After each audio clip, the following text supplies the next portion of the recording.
The most important of these devices are the following, listed in random order. Foreshadowing. Foreshadowing occurs when something in the story makes us aware of something that will occur later in the story.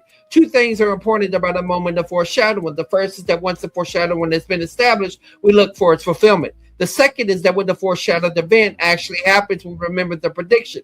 In effect, we experience the event or situation twice. Foreshadowing takes two forms, direct and subtle. In direct or explicit foreshadowing, the storyteller or a character in the story gives us information about something that will happen later. A prophecy or prediction can function as foreshadowing. Thus, in the story of Gideon defeated the Midianites when the men of Peniel refused to give his army food, Gideon claims that when he returns after defeating the Midianites, he will tear down the Tower of Peniel. Judges 8:9.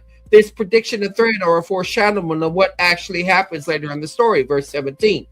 Usually, however, foreshadowing is subtle and indirect.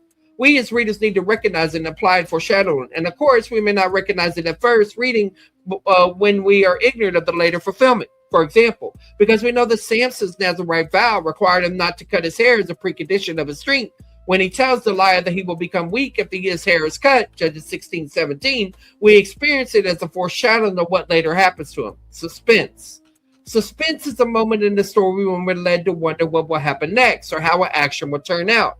In the story of Joseph, he suffered so many misfortunes that through most of the story, we're left wondering, held in suspense about how the opening dreams of Joseph being over his family could possibly be fulfilled.